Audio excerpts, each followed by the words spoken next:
Jésus leur dit alors, Amen, Amen, je vous le dis, si vous ne mangez pas la chair du Fils de l'homme, et si vous ne buvez pas son sang, vous n'avez pas la vie en vous. Celui qui mange ma chair et boit mon sang a la vie éternelle. Et moi, je le ressusciterai le dernier jour. En effet, ma chair est la vraie nourriture et mon sang est la vraie boisson. Celui qui mange ma chair et boit mon sang demeure en moi et moi je demeure en lui. De même que le Père qui est vivant m'a envoyé et que moi je vis par le Père, de même celui qui me mange, lui aussi vivra par moi. Tel est le pain qui est descendu du ciel. Il n'est pas comme celui que les pères ont mangé. Eux, ils sont morts. Celui qui mange ce pain vivra éternellement. Voilà ce que Jésus a dit alors qu'il enseignait à la synagogue de Capharnaüm.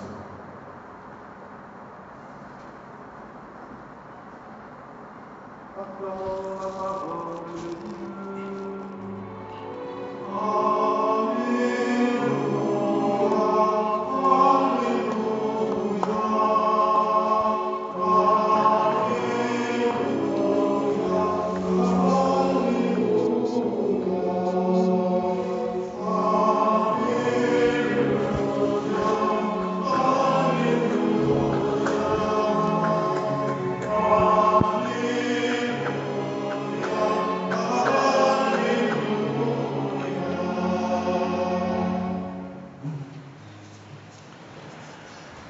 Frères et sœurs, je voudrais m'attarder avec vous sur la première lecture, qui est le récit de la conversion de Saint Paul, dont certains appellent le récit de l'illumination de Saint Paul. Parce que Saint Paul était déjà croyant, très croyant d'ailleurs, très zélé dans sa religion juive, de laquelle découle le christianisme. Et il va connaître un retournement. Voilà quelqu'un qui a reçu, il est parti lui-même demander au grand prêtre des lettres de mission. Il a demandé des lettres de mission pour qu'on lui donne l'autorité sur les synagogues de Damas, parce qu'il a appris que les chrétiens faisaient rage là-bas, donc pour les amener enchaînés à Jérusalem. Voilà la lettre de mission qui était contenue dans la lettre de mission qu'il a demandé au grand prêtre. Donc, et on lui a donné ça avec empressement, évidemment. Un gars comme ça qui veut régler le compte des chrétiens, mais on attend que ça. Voyez. Donc, le voilà en route avec son équipe et il va rencontrer une lumière. Une lumière qui vient du ciel, qui l'enveloppe et qui le met par terre. Et il entend une voix qui lui dit « Saul, Saul, pourquoi me persécuter ?» À mi-temps, je me suis dit, mais Saul, puisque ce n'est pas comme Paul, Saul a rencontré qui? Et parce qu'il pose la question, qui es-tu, Seigneur? Il sent que ce qui vient d'arriver là, c'est surnaturel. C'est quand même quelqu'un, un croyant. Donc il sait ce qui relève de la terre et ce qui relève de l'autre monde. C'est une théophanie, puisque et dans la loi juive, il y a eu beaucoup de théophanie. La théophanie, ça veut dire la manifestation de Dieu. C'est aussi l'épiphanie, l'épiphanie, manifestation de Dieu. Dieu qui se manifeste de manière extraordinaire à son peuple. Il y a eu la théophanie au mont Sinaï. Il y a eu des théophanies régulières, même quand le peuple, n'est-ce pas, devait marcher. La nuée les précédait. C'est une théophanie qui manifeste la présence de Dieu. Et quand c'était la nuit, ça s'est transformé en torche. Vous voyez? Donc voilà, c'est pour les éclairer. Donc le peuple juif est quand même habitué à des théophanies de Dieu. Et là, c'est une théophanie à laquelle Saul participe et, j'ai envie de dire, est le principal objet ou sujet. objet surtout. Alors, il pose la question, enfin il entend, Saul, Saul, pourquoi me persécuter? Il demande, qui es-tu Seigneur? La voix répondit, je suis Jésus, celui que tu persécutes. Bon, Jésus, bon, Saul ne voit pas Jésus, en fait, il n'a pas persécuté Jésus. Il a persécuté les disciples de Jésus. Il a même tué un, parce que Étienne, à cette heure-ci, est déjà mort. Donc, il n'a pas persécuté Jésus. Mais Jésus ne dit pas, pourquoi persécutes-tu mes disciples? Non. Pourquoi persécutes-tu les chrétiens? Non. Ou mes amis? Non. Pourquoi me persécutes-tu? Et nous allons comprendre que dans la littérature, en fait, dans les écrits de Saint Paul, dans ses 13 épîtres, et spécialement dans les épîtres où il développe le mystère de l'Église, dans Éphésiens chapitre 5, particulièrement, on voit la manière dont il parle de l'Église, même dans 1 Corinthiens chapitre 12, lorsqu'il parle des charismes. Hein, on forme un seul corps, mais il y a plusieurs membres, etc., etc. On comprend qu'il a été très marqué par la parole qui a la fondation, qui est à l'origine de sa conversion. Paul va rencontrer, j'ai envie de dire, Jésus à la fois ressuscité et à la fois crucifié. Parce que la lumière qui se manifeste à Paul, c'est la lumière du ressuscité. C'est la lumière du Dieu vivant. Le Christ est vivant. Et c'est pourquoi il parle. C'est le ressuscité. Et en tant que tel, il ne dira pas grand-chose. Parce qu'il aura même d'autres révélations et tout ça. Et un moment, il va dire que j'ai vu tellement de choses que le langage humain est incapable de rendre compte. Mais ce qui le frappe et qui va garder plus profondément, c'est la parole qu'il entend. Pourquoi tu me persécutes? Je suis Jésus. Saul, Saul, pourquoi me persécuter? Et quand il pose la question qui es-tu, Jésus décline son identité. Je suis Jésus, celui que tu persécutes. Ça va marquer Paul. Toute sa théologie sera marquée par ces mystères de l'Église, par ces mystères du Christ crucifié. Il va me dire dans 1 Corinthiens, je crois que c'est 1 Corinthiens 2, je ne me souviens plus exactement de la référence, il va dire, je ne veux connaître rien d'autre que Jésus-Christ et Jésus-Christ crucifié. Ou alors, quand il dit, je veux vous enseigner le Messie, que le Messie crucifié. Pourtant, il n'était pas à la croix. Est-ce qu'on sache quoi? Il n'était pas à la croix. Et cette parole va le marquer toute sa vie. Et Dieu va faire que Pierre, dans cette épiphanie, dans cette théophanie, va devenir aveugle. Il ne va plus voir. Ses compagnons de route s'étaient arrêtés, muets de stupeur. Ils entendaient la voix, mais ils ne voyaient personne. Saul a été le seul à voir. Mais ce que Paul a entendu, les autres aussi ont entendu. Et c'était important qu'ils entendent aussi. Pourquoi? Parce qu'ils ont reçu une lettre de mission. Dans cette lettre de mission, c'était écrit qu'il fallait aller attraper les chrétiens, les enchaîner, les ramener à Jérusalem enchaînés. C'était ça la lettre de mission. D'accord? Donc, tous ses compagnons étaient au courant que voilà, c'est pourquoi on va à Damas. Donc, le chef de la délégation était Saul. Maintenant, sur le chemin, une autre mission vient d'en haut. La mission a changé. Il y a un autre patron qui est plus grand que le grand prêtre, qui est le boss lui-même, Jésus, qui lui donne une autre orientation. Et il fallait que Saul, bien sûr que c'était lui qui intéressait Jésus, mais il fallait que ce qui arrive à Saul, bien sûr, tout le monde ne doit pas vivre la même chose, mais il fallait au moins que ses compagnons, qui savaient le contenu de la lettre de mission, qui a mis Saul en route, soient au courant de la nouvelle lettre de mission et son contenu. C'est pourquoi ils entendaient tout. Ils entendaient la voix, mais ils ne voyaient rien. Ils ne voyaient personne.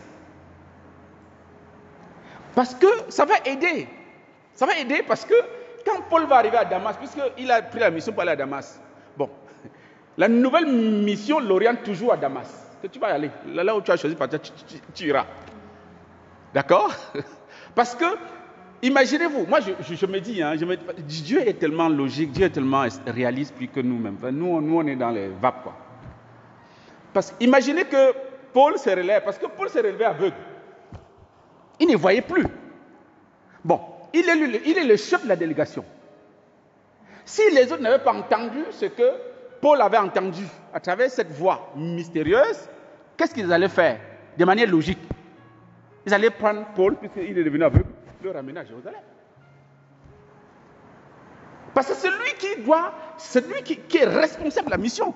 Donc si lui ne peut plus, il ne voit plus, il est devenu aveugle.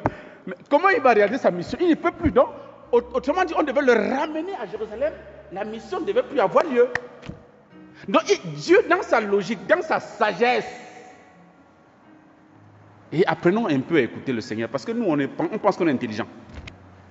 Parfois, on se pose, bon, on va voir tout à l'heure quelqu'un qui va essayer de parler, de déconseiller Jésus. Bon, en tout cas, Dieu a voulu que ces gens-là entendent la même chose et qu'ils comprennent qu'ils doivent continuer le chemin, puisque Jésus dit,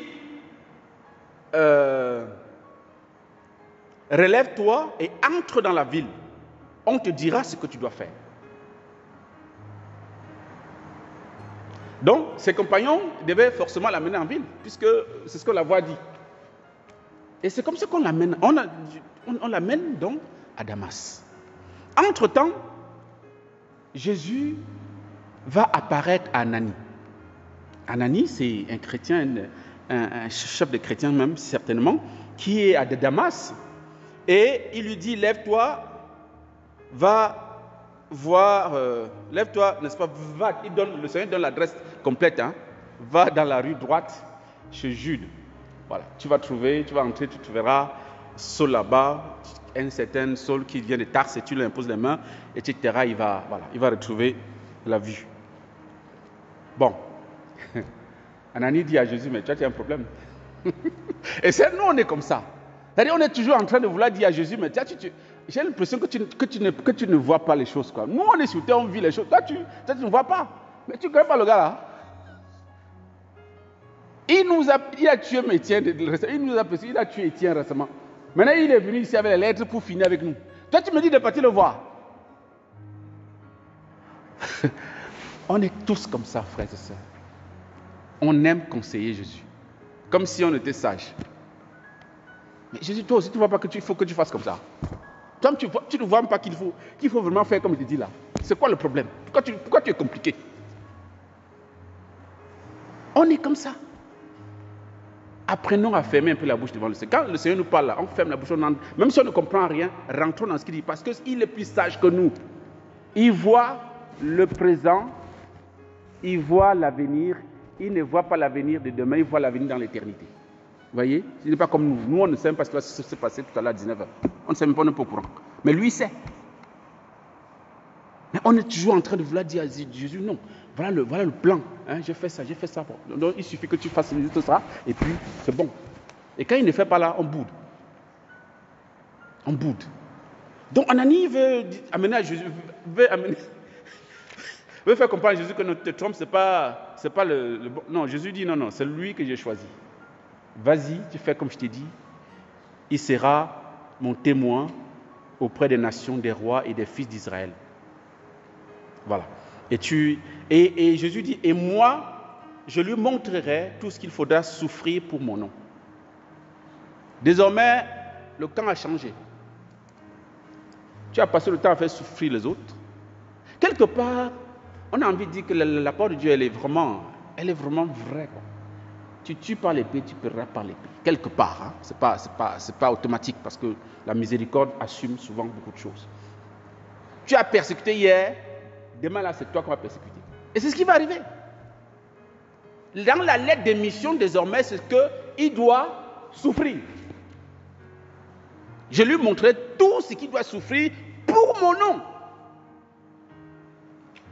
Comme Étienne a souffert jusqu'à la mort, à cause de lui, lui aussi va souffrir pour Jésus jusqu'à la mort, jusqu'au martyre. Et il vivra la même chose.